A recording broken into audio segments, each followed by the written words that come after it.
Point आहे female reproductive system.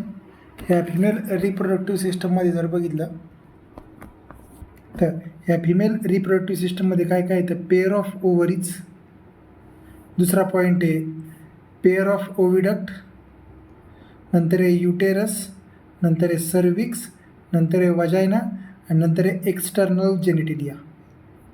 ठीक आहे, ovaries, pair of the oviduct, uterus, cervix, vagina आणि external genitalia located in the pelvic region. आणि ते कुठल्या रिजनमध्ये, पेल्विक रिजनमध्ये आहे. त्याची पण डायग्राम आहे, त्या डायग्रामबद्दल पण पाहिजे. ठीक आहे, नंतर नेक्स्ट पॉईंट येतो आहे, एक मिनटं. हां, this parts are the system, this part of the system along with the pair of the mammary glands. There are the two mammary glands are there, integrated structurally and functionally to support the process of the ovulation, fertilization, pregnancy, birth and child care. मग ह्या female reproductive सिस्टीमसोबतच memory glands पण present आहेत. कशासाठी, काही ज्या process आहेत त्या प्रोसेसला सपोर्ट करण्यासाठी. मग त्या प्रोसेस कोणत्या कोणत्या आहेत ज्यांना सपोर्टचा गरज आहे, त्या सपोर्टच्या प्रोसेस कोणत्या कोणत्या आहेत, ओव्युलेशन, फर्टिलायझेशन, प्रेग्नन्सी, बर्थ आणि चाइल्ड केअर, यांना सपोर्टसाठी गरजेचं आहे. मग नेक्स्ट पॉईंट आहे ओव्हरीज. आता ओव्हरीजपासून सुरुवात आहे. Ovaries are the primary sex organ that produces the female gametes and several steroid hormones. The ovaries are located one on each side of the lower abdomen. Abdomenच्या दोन्ही बाजूला ते प्रेझेंट असतं.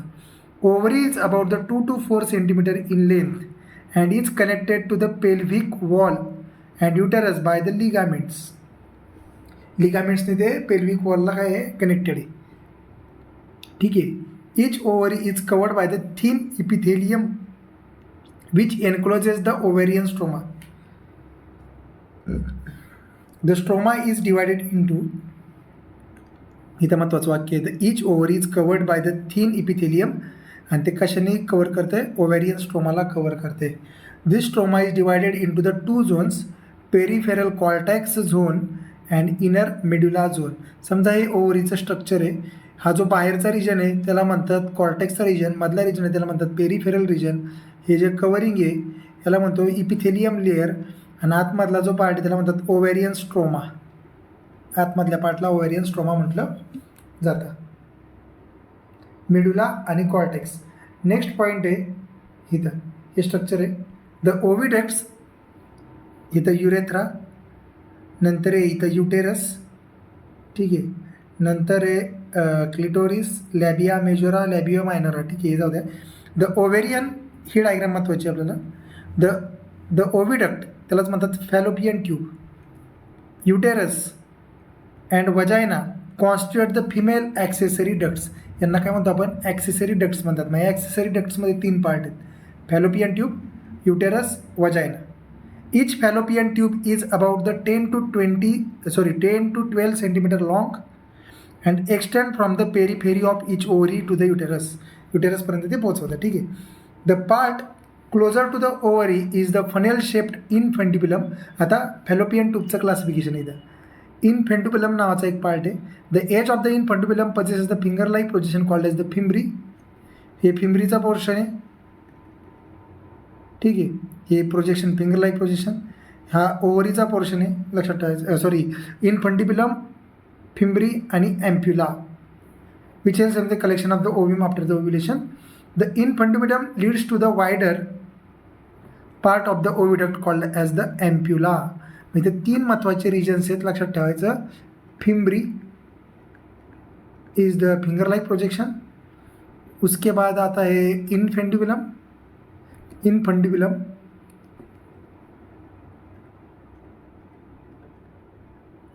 आणि नंतर येतोय महत्त्वाचा एम्प्युला region. And the large part of the oviduct has the duct called as the isthmus, has the narrow lumen and it joins to the uterus. ठीक आहे. नंतर the uterus is a single and is also called as the womb. युटेरसलाच womb असंही म्हटलं जातं. The shape of the uterus is like the inverted pear shape It is supported by the ligaments attached to the pelvic wall. The uterus opens into the vagina through the narrow cervix. The cavity of the cervix is called as the cervical canal. Along with the vagina it forms the birth canal. The wall of the uterus has the 3 layers of the tissue. युटेरसच्या वॉलला 3 tissue आहेत. Pericardium, perimetrium, myometrium and endometrium are the 3 layers of the uterus. Peri is an external layer. Perimetrium is also called as the external thin membranous layer. Middle layer is a thick smooth muscle layer and inner glandular layer called as the endometrium. The endometrium undergoes the cyclic changes. This endometrium undergoes the cyclic changes during the menstrual cycle, while the myometrium exhibits the strong contraction during the delivery of the baby. म्हणजे 2 जणांची कामं दिलीत. एंडोमेट्रियमचं काम काय आहे? Cyclic चेंजेसमध्ये जाणं. आणि मायोमेट्रियमचं काम काय आहे? कॉन्ट्रॅक्शन प्रोड्यूस करणं डिलिव्हरीच्या वेळेस किंवा लेबर पेनच्यासाठी महत्त्वाचं. The female external genitalia, next point चालू आहे, includes the mons pubis, labia majora, labia minora, hymen and clitoris. हे एक्सटर्नल जेनेटिकल पार्ट्स आहे. The mons pubis is the cushion of the fatty tissue cover by the skin and pubic hairs. The labia majora are fleshy folds of the tissue which extend down to the mons pubis and surrounding the vaginal opening. The labia minora are paired of the folds of the tissue under the labia majora. ठीक आहे, एवढं काय नाही.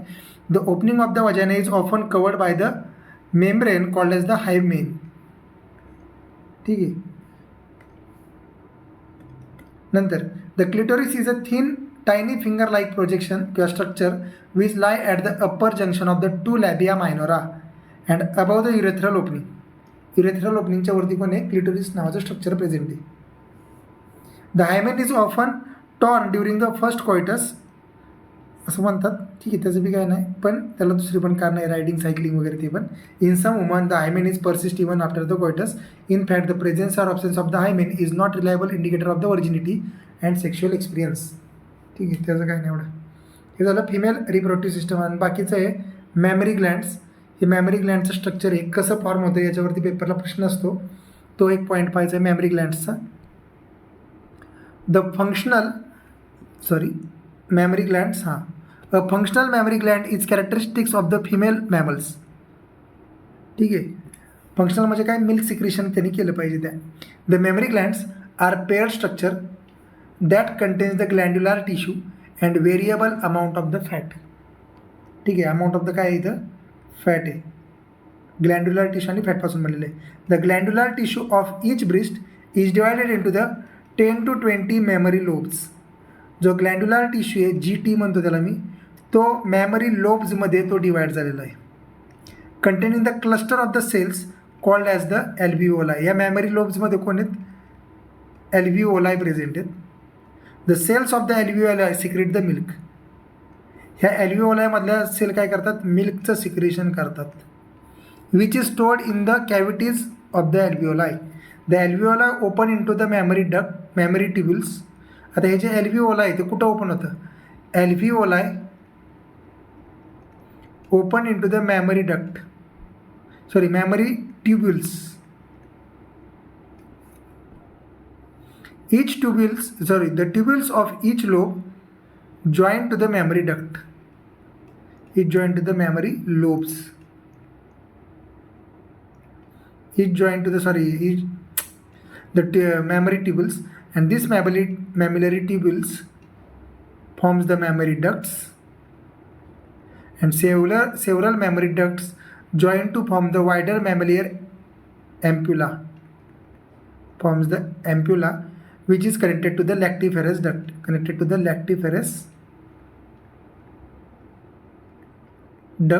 open at the nipple. निप्पलच्या इथे काय होणार आहे? Open होणार आहे. मग इथून सुरुवात आहे. एल्व्हिओलायमध्ये मिल्क आहे, ते जाणार मॅमरी ट्युबल्स, नंतर मॅमरी डक्ट, नंतर एम्प्युला, नंतर लॅक्टिफेरस डक्ट, नंतर nipple. From where the milk is express during the breast feeding. ठीक आहे, तिथून ब्रेस्ट फिडिंगसाठी काय होणार आहे? मिल्क बाहेर पडणार आहे. आता इथं जे पॉईंट बघितलेले आहेत, मॅमरी ग्लँडचे स्ट्रक्चर फक्त लक्षात ठेवायचं, याच्यावरती पेपरला प्रश्न येतो.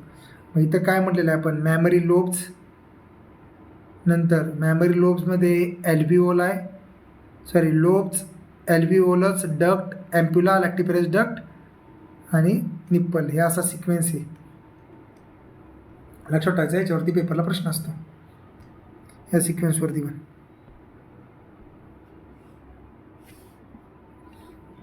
हां, आता हे जे फिमेल रिप्रोडक्टिव्ह सिस्टम आहे, आत्तापर्यंत जे पाहिलं ते शॉर्टकटमध्ये पेपरला विचारल्यावरती लिहिता यावं म्हणून. ह्या फिमेल रिप्रोडक्टिव्ह सिस्टममध्ये जे मेन पार्ट आहेत त्यातला पहिला महत्त्वाचा पार्ट आहे ओव्हरी. नंतर आहेत female accessory ducts, female accessory ducts, female accessory ducts, ठीक आहे. नंतर आहे सर्विक्स आणि फोर्थ आहे एक्सटर्नल जेनेटिलिया, एक्सटर्नल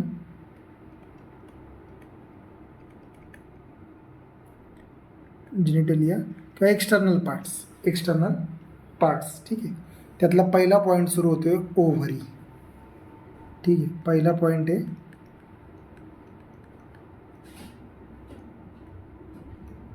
ओव्हरी.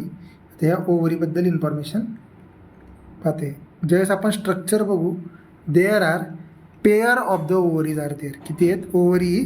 ह्या 2 असतात, पेअर्ड फॉर्ममध्ये असतात. Pair of ovary are there, ठीक आहे. आणि ह्या ओव्हरीमध्ये जर स्ट्रक्चरमध्ये जर बघितलं तर ह्या ओव्हरीला एनक्लोज करणारं जे स्ट्रक्चर आहे, ovary enclosed by thin membranous structure, thin membranous structure, membranous epithelial structure, ठीक आहे. किंवा मेम्ब्रेन म्हणून आपण, मेम्ब्रॅनस इपिथेलियल स्ट्रक्चर. ह्या मेम्ब्रॅनस इपिथेलियल स्ट्रक्चरनी ओव्हॅरियन स्ट्रोमाला एनक्लोज केलेलं आहे. ओव्हॅरियन स्ट्रोमाला काय केलेलं आहे? एनक्लोज केलेलं आहे. स्ट्रोमा म्हणजे काय? आतमधला लिक्विड पोर्शन. आतमधलं काय असणार आहे? लिक्विड पोर्शन, ठीक आहे. हे जे ओव्हरी आहे ते ओव्ह्यूमला प्रोड्यूस करतं. काय करतात? ओव्ह्यूम किंवा एगला काय करतं? प्रोड्यूस करतो. त्यासोबतच ते काही हार्मोन्स सिक्रेट पण करतं. त्यासोबत ते काय करतं? काही हार्मोन्स सिक्रेट पण करतं. कोण? ओव्हरी, ठीक आहे. ओव्हरीची इन्फॉर्मेशन चालू आहे, ठीक आहे. जो ओव्हॅरियन स्ट्रोमाचा हा जो पोर्शन आहे, म्हणजे फॉर एक्झाम्पल समजा ही एक ओव्हरी, हे जे मेम्ब्रेन दिसते, हे जे मेम्ब्रेन आहे त्याला म्हणतात इपिथेलियल मेम्ब्रेन. त्याला म्हणतात इपिथेलियल किंवा इपिथेलियम.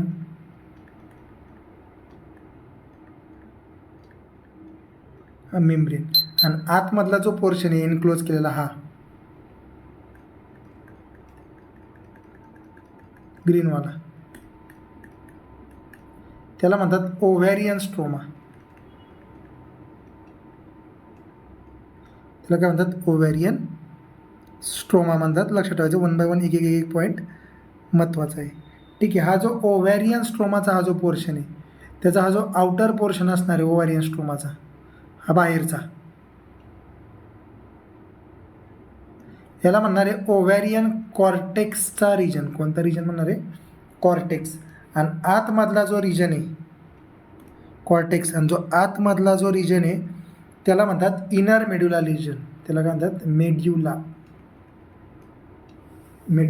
रिजन. मेड्युला आणि कॉर्टेक्समध्ये त्याला डिवाइड केलेलं आहे.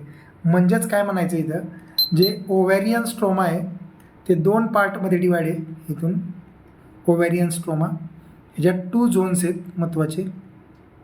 1 झोन इज नथिंग बट त्याचं नाव आहे peripheral cortex region.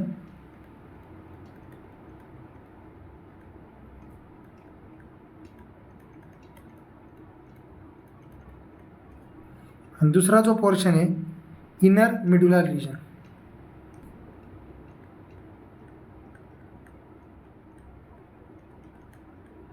Inner मेड्युला region हे झालं ओव्हॅरियनचं, चालू आहे ओव्हॅरियन स्ट्रोमाचं, ठीक आहे. आता डायग्रॅमॅटिक सेक्शन ऑफ द ओव्हरी. आता ओव्हरीची डायग्रॅम आपण पाहणार आहे. ओव्हरीची डायग्राम जी पुस्तकामध्ये पुढे गेल्यावरती आहे. ठीक आहे, पुढं जो पॉईंट आहे ओव्हरीची डायग्राम, समजा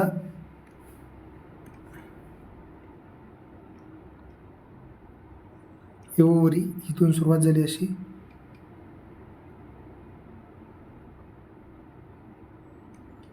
ठीक आहे. इथं आतमधला नंबर ऑफ ओव्हिल्स असणार आहेत, फॉर्म होणार आहे. ठीक आहे,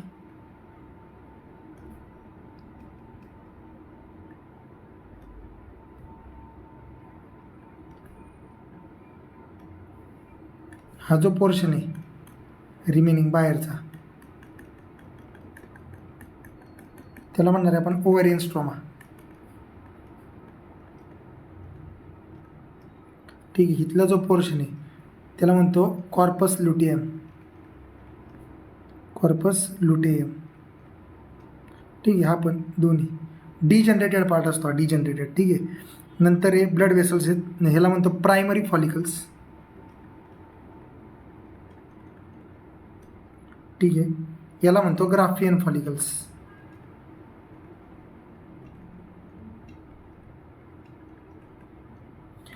फक्त जस्ट नाव आहेत. हा वेल डेव्हलप्ड असतोय ग्राफियन फॉलिकल्स. ठीक आहे, स्ट्रक्चर ऑफ ओव्हरी. आणि पुढे गेल्यावरती परत होणारे स्ट्रक्चर. ठीक आहे, पहिलं झालं ओव्हरीचा पॉईंट झाला. तर ओव्हरीमध्ये जेवढं बघायचं तेवढं पाहिलं. नंतर आहे फिमेल ॲक्सेसरी ग्लँड्स किंवा फिमेल ॲक्सेसरी डक्ट्स. हे झालं ओव्हरीबद्दल इन्फॉर्मेशन. नंतर आहे female accessory ducts. Female accessory ducts second point, female accessory ducts. याच्यामध्ये आता हे पेपरला आल्यावरती शॉर्टकटमध्ये लिहायचं, त्यामुळे काय नाही. Female accessory ducts. ओव्हरी सोडून जो बाकीचा पोर्शन आहे, ओव्हरी सोडून जो बाकीचा पोर्शन आहे, म्हणजे समजा इथं ओव्हरी आहे, एकच स्ट्रक्चर दाखवतो, इथं ओव्हरी आहे. ही ओव्हरी एका फिंगर लाईक प्रोजेक्शननी अटॅच आहे. ही ओव्हरी एका फिंगर लाईक प्रोजेक्शननी अटॅच आहे. समजा ही ओव्हरी आहे, इथे एक असं फिंगर लाईक प्रोजेक्शन आहे.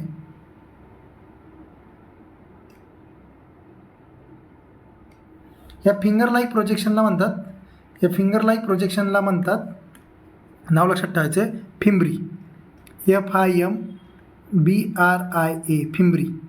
ह्या फिम्ब्रीचा जो वरचा पोर्शन आहे, फिम्ब्रीचा जो वरचा पोर्शन आहे त्याला म्हणतात इनफंडिब्युलम.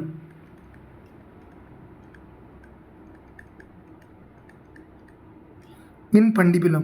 ह्या इनफंडिब्युलमच्या इथं वरचा पोर्शन जो आहे त्याच्या बी वरचा त्याला म्हणतात ॲम्प्युला रिजन. ॲम्प्युला रिजन.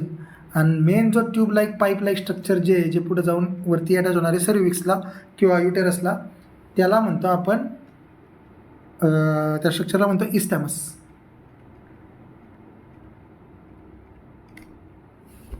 त्या स्ट्रक्चरला म्हणतात इस्टॅमस.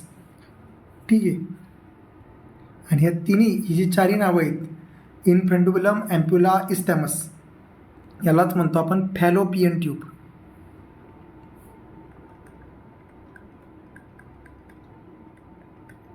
Fallopian tube.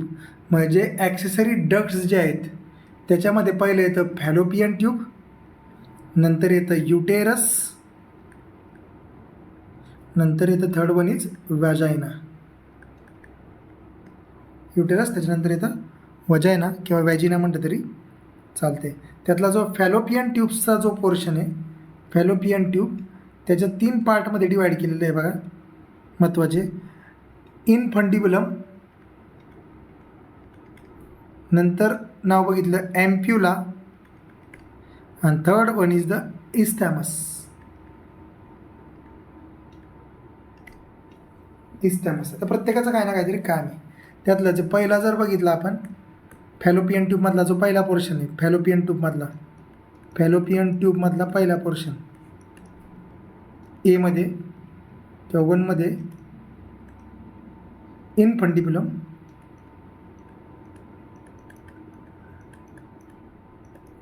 ह्या इनफंडिब्युलममध्ये महत्त्वाचा पॉईंट काय बघा, इनफंडिब्युलममध्ये हा एक फनेल शेप पार्ट आहे, हा ना ओव्हरीच्या जवळचा पार्ट आहे. Funnel shape and close to the ovary, and close to the ovary.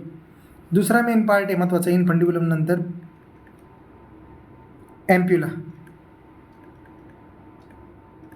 हा जो ॲम्प्युलाचा जो पोर्शन आहे तो पोर्शन लक्षात ठेवायचा. ॲम्प्युलाचा जो पोर्शन आहे तो वायडर पार्ट आहे. वायडर पार्ट ऑफ द म्हणजे वाईड म्हणजे काय, wider part of ovary wider part of the oviduct किंवा फॅलोपियन ट्यूब. फॅलोपियन ट्यूबचा वायडर पार्ट आहे. आणि थर्ड पार्ट जो महत्त्वाचा आहे त्याचं नाव आहे isthmus.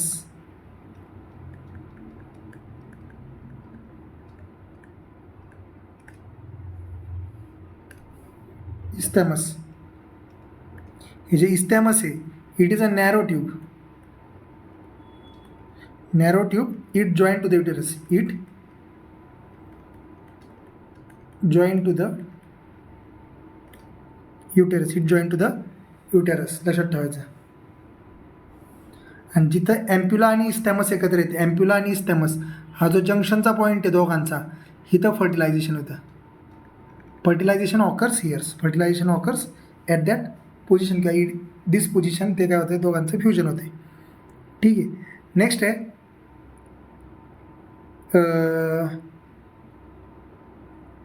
Next point is a uterus.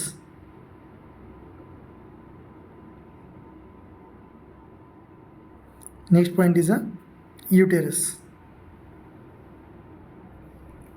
Third one.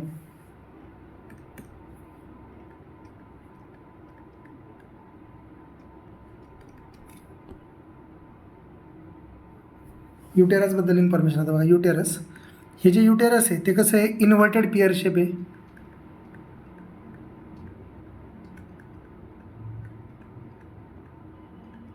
Single structure आहे.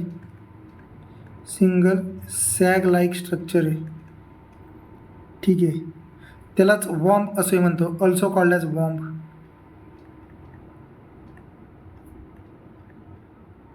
Also called as womb.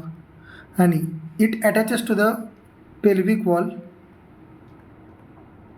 अटॅचेस to pelvic wall through the ligament. Through ligaments. ठीक आहे. नंतर आहे युटेरसच्या वॉल्स. आता हे जे युटेरस आहे त्याच्यात 3 महत्त्वाचे वॉल आहेत. युटेरसच्या 3 महत्त्वाच्या वॉल आहेत. जी आतमधली वॉल आहे, समजा हे युटेरसचं स्ट्रक्चर आहे असं, सर्वात आतमधली जी वॉल आहे, ठीक आहे, त्याला म्हणतो, त्या वॉलला म्हणतात endometrium.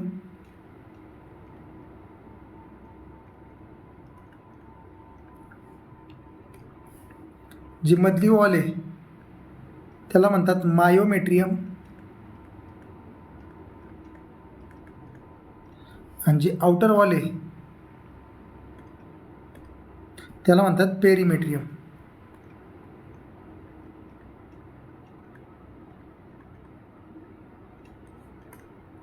Endometrium, myometrium and perimetrium are the 3 walls of uterus.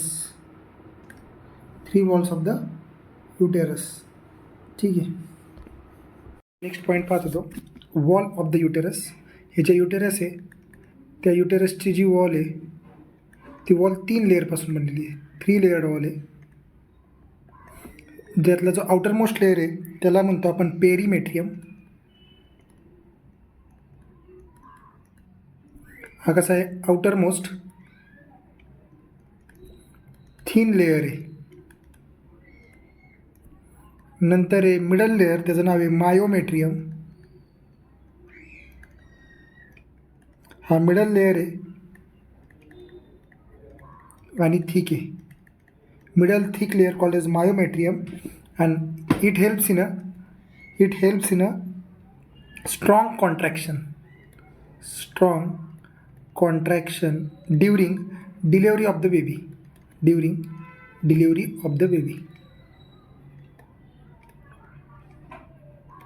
ठीक आहे. म्हणजे लेबर पेन आहेत ते मायोमेट्रियम तिथून जनरेट होतात, तिथून होतात. ठीक आहे. जो इनरमोस्ट लेअर आहे त्याचं नाव आहे endometrium. Endometrium is a innermost layer आणि याच्यामध्ये काही ग्लँड्स प्रेझेंट असतात, त्याच्यामध्ये काही ग्लँड्स प्रेझेंट असतात ज्या काही सिक्रेशन करतात. या एंडोमेट्रियममध्ये जर बघितलं हे एंडोमेट्रियम लेअर जो आहे तो दोन कामं महत्त्वाची करतो. तो युटेराईन कॅव्हिटी जी आहे मधली युटेराईन कॅव्हिटी त्याला लाईन करतो. आणि दुसरं त्याचं एक महत्त्वाचं काम आहे, मेन्स्ट्रुअल सायकलच्या वेळेस सायकलिक चेंजेस होतात ते या एंडोमेट्रियम लेअरमध्ये होतात. अंडरगो सायकलिक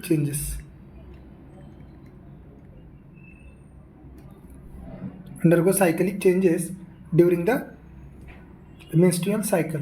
हे 3 लेअर आहेत कोणाचे? युटेरसचे. युटेरसचं दुसरं नाव काय आहे तर वॉम्ब. युटेरसचं दुसरं नाव आहे, लक्षात ठेवायचं आहे. हे झालं फिमेल रिप्रोडक्टिव्ह सिस्टममधले मेन पार्ट. याच्यावरती पेपरला प्रश्न येऊ शकतो. नेक्स्ट पॉईंट असणार आहे इथला ॲक्सेसरी पार्टमधला, त्यात एवढं काय महत्त्वाचं नाही. फिमेल एक्सटर्नल जेनेटिलियामध्ये कोण कोण आहेत ते सांगायचं. Mons pubis, labia majora, labia minora, hymen and clitoris. ठीक आहे. आणि वजायनाबद्दल एक मला लक्षात ठेवायचं, it is opening covered by the membrane called as the hymen. Hymen is a opening of the vagina is covered by the membrane called as the hymen. ठीक आहे. नेक्स्ट आहे हे झालं फिमेल रिप्रोडक्टिव्ह सिस्टम. इथं memory ग्लँडबद्दल पण माहिती आहे थोडीशी, ती पण पाहून घ्यायची. हा जो पार्ट दिसतोय तो. नंतर होतो आहे गॅमॅटोजेनेसिस. मग मेल गॅमेट कसा तयार होतो, फिमेल गॅमेट कसा फॉर्म होतो याच्याबद्दलची इन्फॉर्मेशन आहे. मग याच्यामध्ये काही टर्म्स आहेत गॅमॅटोजेनेसिसमध्ये पण. गॅमॅटोजेनेसिसमध्ये पहिल्यांदा ब्रीफ इंट्रोडक्शन बघू गॅमॅटोजेनेसिसमध्ये काय काय करायचं ते. हे जे गॅमॅटोजेनेसिस आहे त्या गॅमॅटोजेनेसिसमध्ये 2 महत्त्वाचे टाईप आहेत. गॅमॅटोजेनेसिस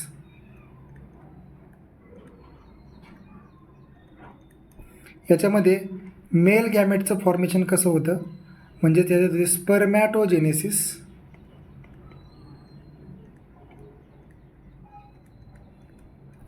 आणि दुसरे ऊजेनेसिस.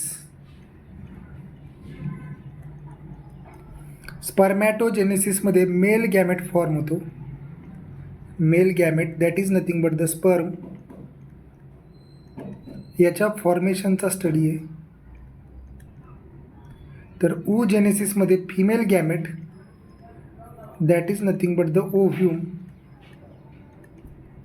याच्या फॉर्मेशनबद्दल इन्फॉर्मेशन पाहिजे. गॅमॅटोजेनेसिसचा पॉईंट. ठीक आहे. आता बोर्ड ओरिएंटेड करत असताना पेपरला डायरेक्ट विचारतात एक्सप्लेन द स्पर्मॅटोजेनेसिस किंवा एक्सप्लेन द ऊजेनेसिस. ठीक आहे. तर ते लक्षात ठेवायचे. एक्सप्लेन द स्पर्मॅटोजेनेसिस विचारलं तर काय काय लिहायचं ते. त्याच्यामध्ये स्ट्रक्चर ऑफ स्पर्म महत्त्वाचं आहे. स्पर्मचं स्ट्रक्चर काय आहे ते. नंतर त्यातमध्ये पार्ट कोणते कोणते ते सगळं. नंतर ओव्हाचं स्ट्रक्चर काय आहे ते सगळे पार्ट पाहावे लागतात. ठीक आहे. मग नेक्स्ट आहे मग त्यातला जो मेन पॉईंट आहे पहिला स्पर्मॅटोजेनेसिस. त्या डायरेक्ट पहिल्यांदा हे बघतो आपण म्हणजे नंतर परत एन सी आर टी वाचता येईल. स्पर्मॅटोजेनेसिस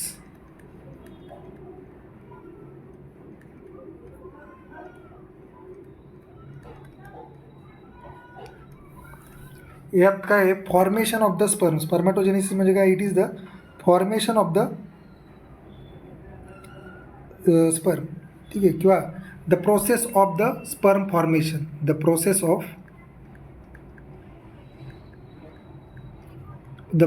ऑफ स्पर्म फॉर्मेशन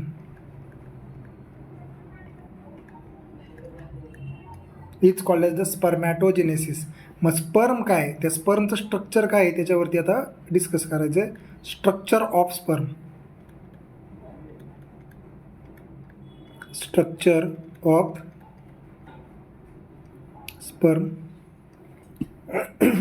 आता डायग्रॅम जर बघितली स्पर्मची डायग्रॅम, त्या डायग्रॅमवरती पण प्रश्न विचारतात.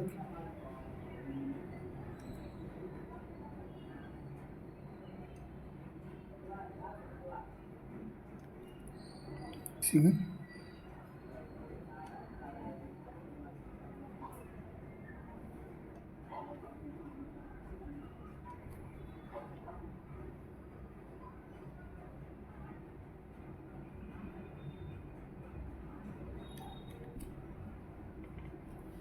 हा जो पोर्शन आहे समजा हे स्पर्म आहे,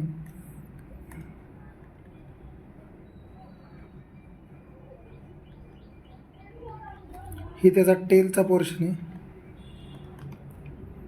ठीक आहे.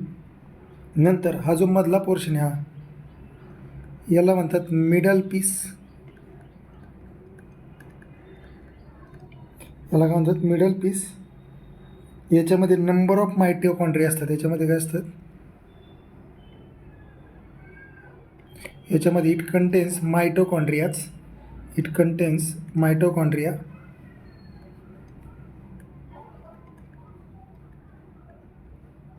का टू प्रोड्यूस द एनर्जी.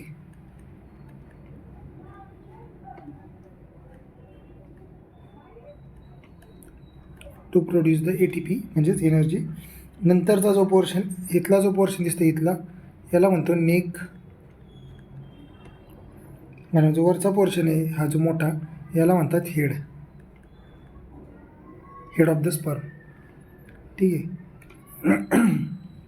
नंतर आतमध्ये बघा, इथं जो फ्रंट पोर्शन आहे इथं म्हणतात, याला म्हणतात न्यूक्लियस. हा जो पोर्शन याला काय म्हणतात न्यूक्लियस. आणि ही जी पुढची जी टोपी आहे ही अशी, याला म्हणतात, ही जी टोपी आहे ही गाईड करायचं काम करणारे, याला म्हणतात ॲक्रोझोम्स.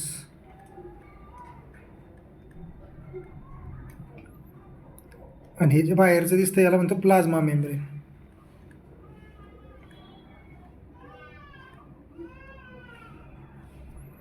ॲक्रोझोम्स आणि काय झालं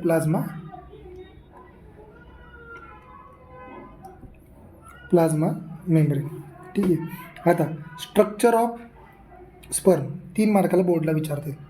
तर स्ट्रक्चर ऑफ स्पर्ममध्ये जे बघितलं आपण, तर स्ट्रक्चर ऑफ स्पर्ममध्ये जर बघितलं, स्पर्म हे कसं आहे, sperm is a microscopic structure.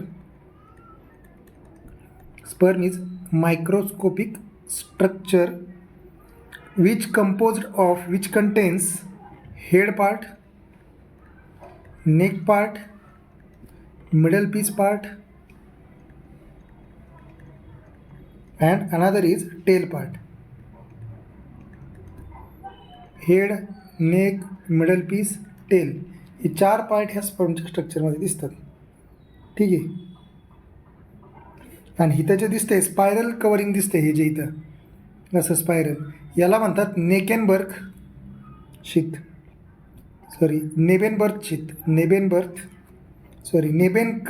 नेबेनकर्न sheath. ठीक आहे. हे झालं स्ट्रक्चर आहे स्पर्मचं. आता हे जे ॲक्रोझोम स्ट्रक्चर दिसतंय अबव द हेडमधला पोर्शन आहे, न्यूक्लियसच्या वरती असणारा. ॲक्रोझोम हा हेडमधला पोर्शन आहे. मग हेडमध्ये जर बघितलं तर हेडमध्ये 2 गोष्टी दिसतात तिथं. एक दिसतोय ॲक्रोझोमचा पोर्शन, दुसरा दिसतोय न्यूक्लियसचा पोर्शन. न्यूक्लियसमध्ये जेनेटिक मटेरियल आहे. आणि जो ॲक्रोझोम्स आहे त्याचं काम लक्षात ठेवायचं. Acrosome contains the enzymes that help in a fertilization, that helps in